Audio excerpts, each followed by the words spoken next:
Budget सत्र के 8वें दिन आज अमित शाह ने गृह मंत्रालय की कार्य प्रणाली पर जवाब दिया। शाह ने कहा कि पिछले 10 साल में प्रधानमंत्री मोदी के कार्यकाल में बहुत कुछ बदला है। आतंकवाद, नक्सलवाद और उग्रवाद हमें पिछली सरकार ने विरासत में दिया। साल 2014 में हमारी सरकार बनी तो हमने इन तीनों मोर्चों पर मुकाबला किया। आज आतंकवाद, नक्सलवाद और उग्रवाद पर हमने काफी कंट्रोल किया। जम्मू कश्मीर से आर्टिकल 370 हटाने की बात हो या फिर नक्सल प्रभावित इलाकों में सुरक्षा बलों की कार्रवाई, हमने हर जगह मजबूती से मुकाबला किया। हर घर तिरंगा में एक भी घर ऐसा नहीं था जहां तिरंगा नहीं। श्रीनगर में फॉर्मूला 4 कार रेसिंग हुआ, वही लाल चौक पर कृष्ण जन्माष्टमी का महोत्सव रंग चंग के साथ मनाया गया। मां शारदा देवी के मंदिर में दशकों के बाद दीपावली और सरस्वती पूजन हुआ। खीर भवानी का ज्येष्ठ अष्टमी का महोत्सव 22 साल के बाद मनाया गया। और मान्यवर सिर्फ 370 हटने से क्या होगा ये पूछते थे। इसके पीछे हमने कई सारे ऐसे कदम उठाए जिससे आतंकवादियों के साथ भारतीय बच्चों की जुड़ने की संख्या करीब करीब शून्य हो गई है। पूरे देश ने देखा होगा 10 साल पहले आतंकवादियों का महिमा मंडन होता था, बड़े बड़े जनाजे के जुलूस निकलते थे। आतंकवादी तो आज भी मारे जाते हैं, हमारे समय में ज्यादा मारे गए। एक का भी जुलूस नहीं निकला, जहां मरते हैं वहीं दफना दिए।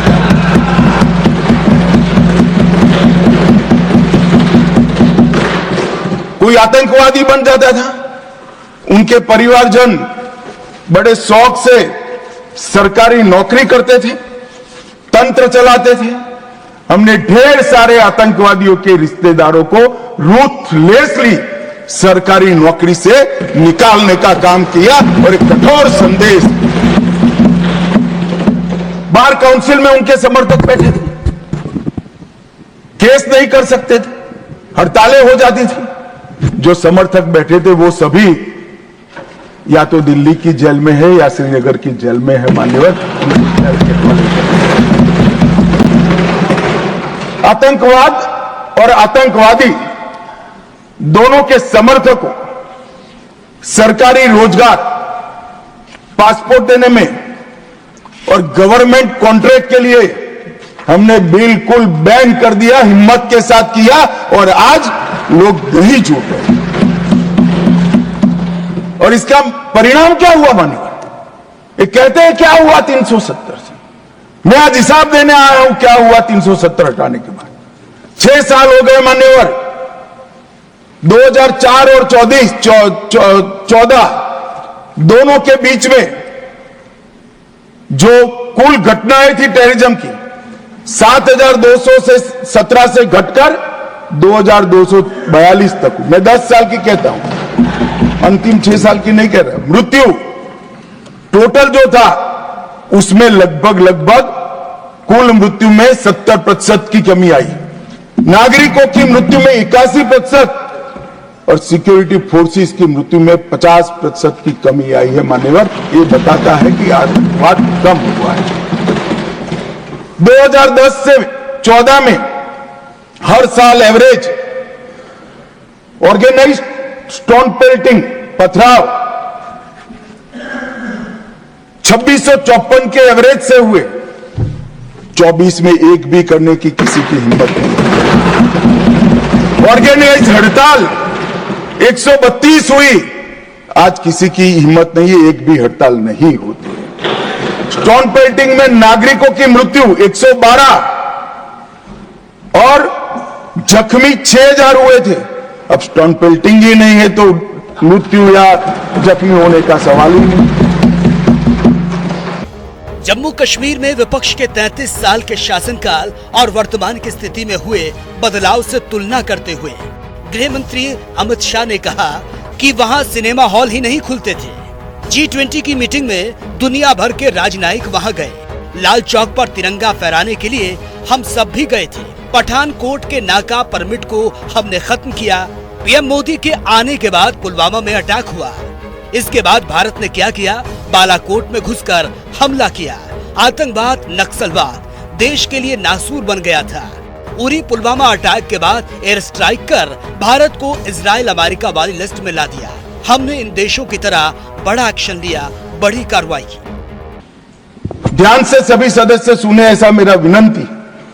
2004 में कुल घटनाएं 1587 हुई थी, 24 में कुल घटनाएं सिर्फ 85 हुई। नागरिकों की मृत्यु 2004 में 733 हुई थी, 2024 में सिर्फ 26 हुई। सिक्योरिटी फोर्सेस का मृत्यु 331 हुआ था और 2024 में 31 हुआ है। मान्यवर, ये परिवर्तन आया है। और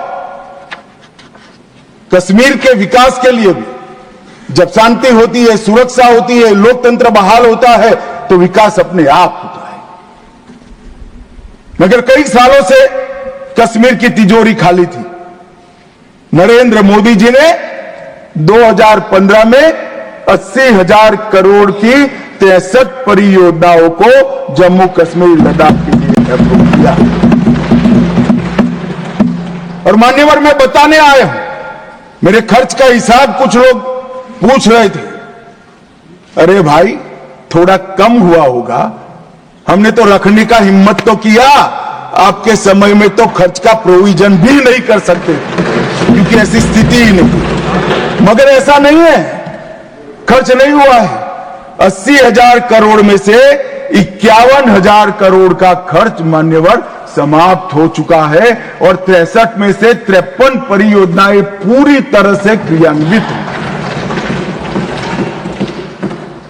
19 से 24 में 40,000 सरकारी नौकरियां दी, 1,51,000 ओबीसी बच्चों को विश्वकर्मा योजना से स्वरोजगार दिया, 5184 यूथ क्लब स्किलिंग का काम कर रहे हैं, 18,000 युवाओं को खुद की टैक्सियां देने का काम हुआ, 15,000 महिलाओं को, युवा महिलाओं को तेजस्विनी के तहत 10 लाख तक का सहायता दिया और कई सारे रोजगार के सृजन हुए। मान्यवर, एकदम आकर्षक उद्योग नीति लाकर आज कई सालों के बाद कश्मीर में इन्वेस्टमेंट का माहौल खड़ा हुआ है। 12,000 करोड़ का इन्वेस्टमेंट जमीन पर उतरा है, 12,000 करोड़ का इन्वेस्टमेंट जमीन पर उतरा है और 1,10,000 करोड़ के एमओयू अभी क्रियान्वयन है। पूरे 70 साल में मान्यवर 14,000 करोड़ का इन्वेस्टमेंट आया था। ये 10 साल में 12,000 करोड़ के इन्वेस्टमेंट का उत्पादन शुरू हो चुका है। पर्यटन फिर से शुरू हो गया, परवान भी चढ़ा। 2023 में 2 करोड़ 11 लाख पर्यटक, आजादी के बाद सबसे ज्यादा पर्यटक मेरे जम्मू कश्मीर। पर्यटन के क्षेत्र में 250 करोड़ का निजी निवेश हुआ है। डल झील पर वितस्ता महोत्सव मनाया गया, डल झील में क्रूज बोट का शुभारंभ किया गया और यहां पर लोकतंत्र की दुहाई देते हैं। उनके शासन में मान्यवर पूरे कश्मीर में लोकतंत्र के नाम पर 90 विधायक और 6 सांसद हुआ करते थे। इतने बड़े कश्मीर में जनप्रतिनिधि 90 विधायक और 6 सांसद, अब 34,262 जनप्रतिनिधि चुने हुए कश्मीर में है।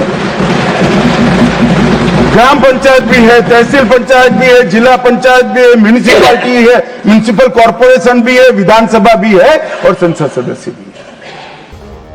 कन्याकुमारी से कश्मीर तक मुरली मनोहर जोशी के नेतृत्व में निकाली गई यात्रा का जिक्र करते हुए शाह ने कहा, तिरंगा फहराने के लिए हमें लाल चौक जाने की परमिशन नहीं मिल रही थी। हमने जिद की तो सेना की सुरक्षा में जाना पड़ा। आनन फानन में तिरंगा फहरा कर आना पड़ा। उसी लाल चौक पर कोई घर ऐसा नहीं था जिस पर हर घर तिरंगा अभियान में तिरंगा ना हो। किसी सदस्य ने ठीक ही कहा था, पैदल यात्रा निकाली, कश्मीर तक गए, अपने कार्यकर्ताओं के साथ बर्फ की होली भी खेले और कहे कि मुझे दूर से आतंकवादी दिखाई पड़ा था।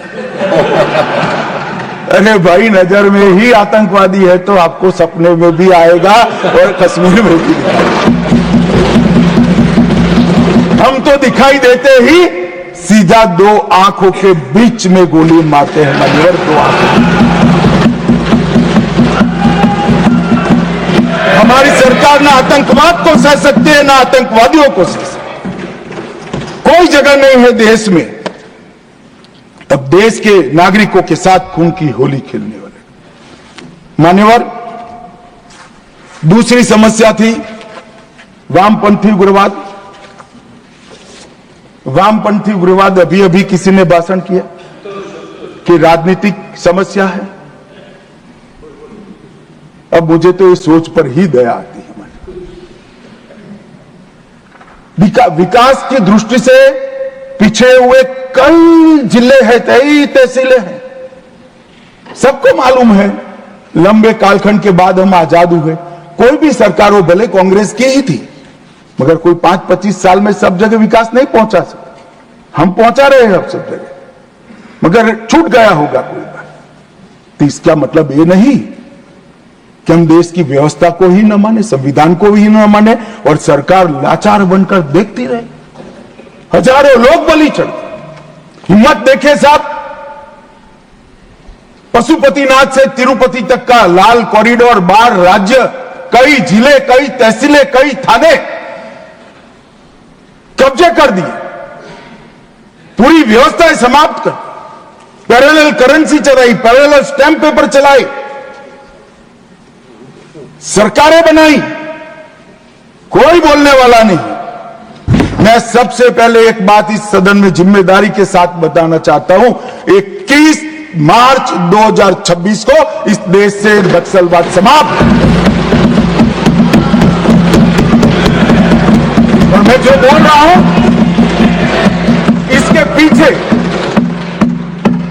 नरेंद्र मोदी सरकार के 10 साल का परिश्रम, बारीक आयोजन, इनकी विकास की भूख संतोषने के लिए किए गए प्लानिंग और पैसों का आवंटन है। और सुरक्षा ग्रिड को एक भी जगह गैप न रह जाए, इस तरह से हमने पुख्ता किया है। मान्यवर, संवाद, सुरक्षा और समन्वय, ये 3 सिद्धांतों को अपनाकर हमने नक्सलवाद के खिलाफ हमारी लड़ाई जारी की। मैं फिर से एक बार डीआरजी, एसटीएफ, सीआरपीएफ, आईटीबीपी और बीएसएफ के जवानों को ढेर ढेर बधाइयां देना चाहता हूं, जिन्होंने घंटों घंटों तक, जहां सूर्य की किरण दिन दहाड़े भी ना पड़े, ऐसे घने जंगलों के अंदर पानी पिए बगैर, खाना खाए बगैर, नींद लिए बगैर इस समस्या के समाधान के लिए अपना सर्वोच्च बलिदान दिया है। मान्यवर, हमने नवीनतम टेक्नोलॉजी के साथ नक्सलवाद के खिलाफ लड़ने की शुरुआत की। लोकेशन ट्रेनिंग, मोबाइल फोन की गतिविधियां, साइंटिफिक कॉल लॉग्स का एनालिसिस, सोशल मीडिया का एनालिसिस, इनकी कुरियर सर्विस का रेखांकन, इनके परिवारों की आवाजाही का रेखांकन, और ये सब एकत्रित कर हमने हमारे सुरक्षा बलों को इंफॉर्मेशन से लैस करने का काम किया। आतंकवाद पर कड़े प्रहार का जिक्र करते हुए गृह मंत्री ने कहा कि हमने कई ऐसे कदम उठाए जिसकी वजह से आतंकवादियों से भारतीय बच्चों के जुड़ने की संख्या करीब करीब 0 हो गई। आतंकी जब मारे जाते थे एक बड़ा जुलूस निकलता था। आज भी आतंकी मारे जाते हैं, जहां मारे जाते हैं वहीं दफना दिए जाते हैं। अब कोई जुलूस नहीं निकलता। मोदी जी ने आतंकवाद के खिलाफ जीरो टॉलरेंस को धार देने के लिए कानूनी आधार भी बड़ा मजबूत किया। 2 अगस्त 2019 में एनआईए एक्ट में संशोधन कर नए अपराधों को समाये, विदेश में भी जांच का अधिकार मिला, यूएपीए में भी संशोधन कर दिया गया, आतंकवादियों की संपत्ति जब्त करने का हमें अधिकार मिला, व्यक्तियों को भी आतंकवादी घोषित करने का अधिकार मिला, डी रेडिकलाइजेशन के प्रयासों को भी कानूनी ताकत देने का काम हुआ, मैक को रिवैम्प किया गया, मैक के अंदर साइबर सुरक्षा, narco terrorism, gun running, organize crime और उभरते हुए कट्टरवादी हॉटस्पॉट मैक के रिपोर्टिंग का हिस्सा बनाए गए, नेशनल मेमोरी बैंक बनाया गया और नए जो संशोधन करे, मुझे बराबर याद है कि दिग्विजय जी कहते थे इसका दुरुपयोग हमारे सामने होगा। दिग्विजय जी आपके सामने नहीं हुआ। जब मैं एनआईए का संशोधन लेकर आया तब मुझे बराबर याद है दिग्विजय सिंह कि इसका दुरुपयोग होगा, आपके सामने नहीं हुआ। हमने 57 आतंकवादियों को आतंकवादी घोषित किया, जिसने देश की सर्वोच्च अदालत में मान्य 23 संगठनों को माने। हमने अनलॉफुल एसोसिएशन घोषित की और मैं आज गर्व के साथ कह रहा हूं 19 से 24 के बीच में हुर्रियत के सबसे सीरियस टाइप के 14 ऑर्गेनाइजेशन आज 14 के 14 बैन कर दी गए। मान्यवर, हुर्रियत का अस्तित्व, जिस हुर्रियत के साथ एक जमाने में बातचीत करते थे, पाकिस्तान के बातचीत करने के लिए मीडिएटर बनाया था, आतंकवादी संगठनों से बातचीत करने के लिए, वो हुर्रियत को हमने समाप्त कर दिया, जमीन के अंदर काटने।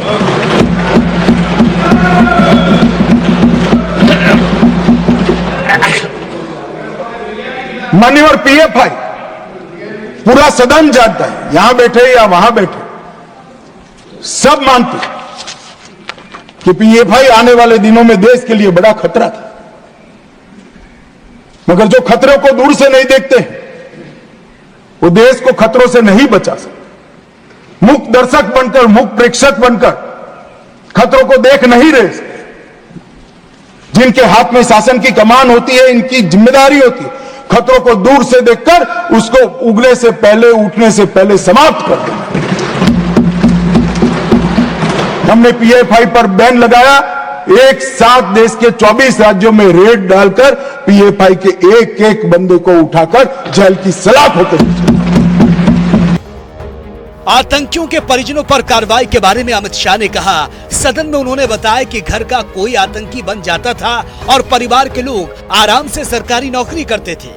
हमने उनको निकालने का काम किया। आतंकियों के परिवार के लोग बार काउंसिलिंग में बैठे थे, प्रदर्शन होने लगता था। आज वो श्रीनगर या दिल्ली की जेल में है। नॉन प्रॉफिट ऑर्गेनाइजेशन और हवाला, इस पर तवाई की। वामपंथी उग्रवाद, कश्मीरी उग्रवाद, कश्मीर के अंदर उग्रवाद, fake Indian currency note, narcotics, narco terror का लिंक, खालिस्तान समर्थक उग्रवाद, रेडिकलाइजेशन के प्रयास, फाइनेंसिंग और अवैध हथियारों की तस्करी, ये 25 के 25 आयामों को हमने एनआईए के अंदर जकड़कर कानूनी आधार देकर इन पर कानून का शिकंजा कसने का काम किया। ह्यूमन ट्रैफिकिंग का देश की सुरक्षा के विरुद्ध उपयोग, साइबर आतंकवाद, विस्फोटक पदार्थ अधिनियम का उपयोग, आर्म्स एक्ट में अमेंडमेंट और इस सभी को एनआईए के दायरे में लाने का काम, एक संपूर्ण सर्कल हमने पूरा किया है। जहां से भी देश की सुरक्षा को खतरा हो सकता था, वो 25 की 25 चीजों को एक सर्कल में लाकर एनआईए के अधीन किया है। और मान्यवर, एनआईए में 1244 पद हमने सृजित किए, 16 नए ब्रांच खोले, 2 नए जोनल कार्यालय खोला गया।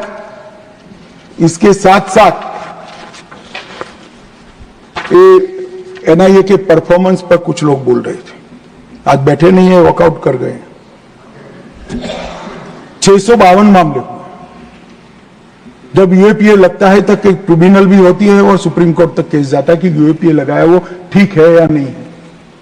मैं मेरी सरकार का रिकॉर्ड कहने आया हूं साहब, 652 मामले में से एक भी मामले में सुप्रीम कोर्ट तक एक भी केस को अनुचित घोषित नहीं किया गया। ये 652 मामलों में से 516 में चार्जशीट दायर करे गए, 157 मामलों में जजमेंट्स आ गया है और 150 मामलों में सजा दी गई है मान्यवर। 95% दोष चुका है। दुनिया भर की टेरर एजेंसी के बीच में एनआईए का दोष सिद्धि का दर, मैं गर्व से इस सदन को कहना चाहता हूं, सबसे ऊंचा है, सबसे हाई है। संसद में बजट सत्र के दूसरे भाग में लोकसभा में वित्त वर्ष 2025 और 26 के लिए केंद्रीय बजट को पास किया जाना है। इस प्रक्रिया के लिए भारतीय जनता पार्टी ने अपने सभी सांसदों को व्हिप जारी कर दिया और लोकसभा में अनिवार्य रूप से मौजूद रहने के लिए कह दिया। बीजेपी ने सांसदों को जारी किए गए व्हिप में कहा कि बजट 2025 और 26 की विभिन्न मांगों को पारित करने के लिए गिलोटीन किया जाएगा। इसलिए लोकसभा में बीजेपी के सभी सांसदों से यह अनुरोध है कि वो पूरे दिन सदन में मौजूद रहें और सरकार के रुख का समर्थन भी करें। गिलोटीन को संसद में एक बड़ी रणनीति के रूप में देखा जाता है। गिलोटीन का इस्तेमाल किसी विधेयक को चर्चा की अनुमति दिए बिना पारित करवाने में तेजी लाने के लिए किया जाता है। यदि सरकार किसी विधेयक को जल्द से जल्द पारित कराना चाहती है और विपक्ष इसमें देरी कर रहा है तो संसद में गिलोटीन प्रक्रिया का इस्तेमाल किया जाता है। प्रोग्रामिंग डेस्क, जनता टीवी।